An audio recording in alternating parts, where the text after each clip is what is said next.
Rebecca felt isolated, and she said, David, I'd love to be able to grow my social circle, but I just don't know how, right? I've not made a new friend in years, so is it too late? Welcome to the Self-Belief Chief podcast. We're here with David Holman. If you haven't subscribed already, make sure to subscribe to the podcast. They're putting up content all of the time, the latest research, science, information, conversations, so that we can help you grow. Otherwise, let's begin. So Rebecca is feeling isolated, and she wants something that I think anyone wants really, which is to be able to expand and grow their social circle with new, meaningful people in their life who bring them joy, laughter, security, a sense of community and tribe. The reason why it feels so uncomfortable when we feel lonely or isolated is, well, at the beginning of human existence, in terms of the way the brain is designed, you needed a community or tribe of people to survive. If you didn't have that, you would die. Now, that's not true today, obviously, but our brain is still built the same way. So it's so uncomfortable because it's that feeling like we need a community, we need a tribe. So how do we grow our social circle? Well, here's the conversation I had with Rebecca. Got a big document out for her. We filled it in together. I said, Rebecca, who do you want to be friends with? And she said, I just like to be friends with anyone and everyone. And I said, really? I said, it's okay. So do you want to be friends with members of the KKK? She said, no, not at all. No. I said, okay. And do you want to be friends with people who commit terrible, terrible crimes? She said, no. I said, and do you want to have friends who don't have any of the same interests that you have? She goes, oh, no. I said, okay.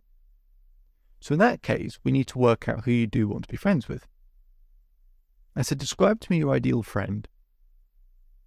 She said, okay.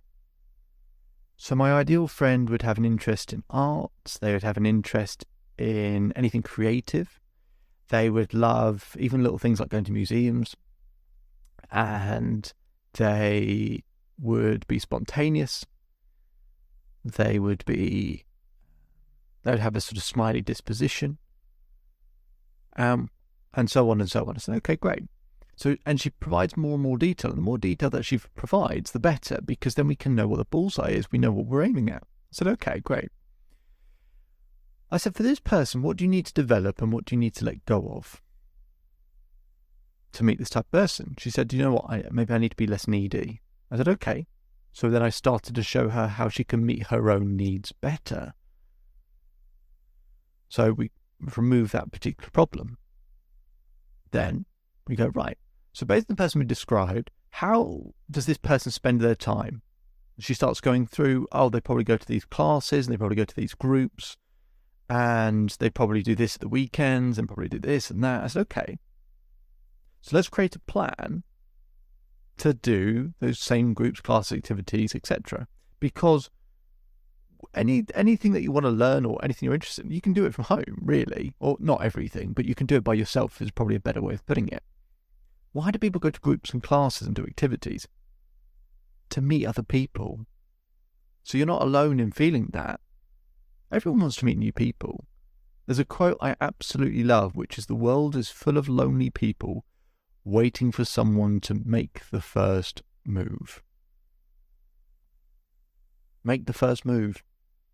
Be that first move. Make it.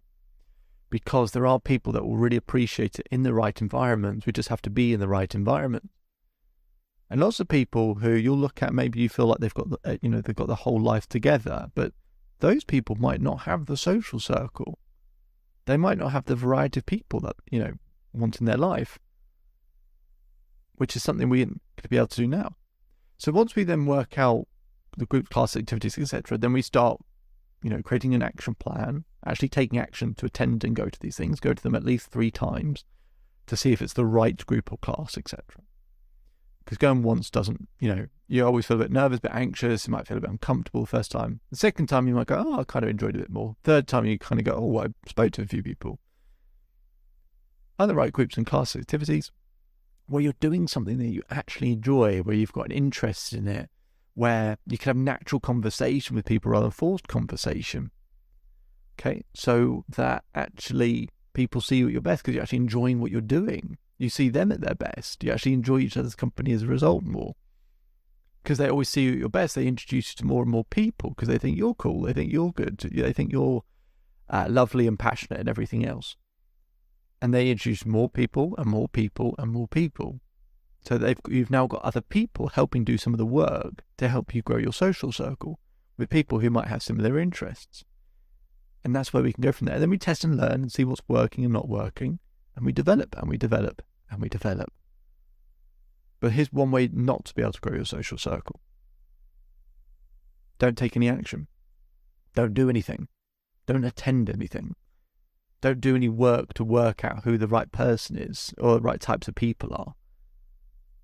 Work that stuff out first. Then you can work out a simplified action plan to meet people who might have similar interests and passions, where, as I said, you can have natural conversation. And you might start to meet some people that completely change your life. My name is David Holman. If you change today, today will change your life. So enjoy the rest of your day. Enjoy the rest of your life. If you'd love to learn more, you can visit the Self-Belief Chief website. There's loads of free content on there as well. Put a link in the description if you want to schedule some time with me in terms of actually being able to work with me going forward and what that would look like. So you can apply for that. Otherwise, I'll speak to you again very soon.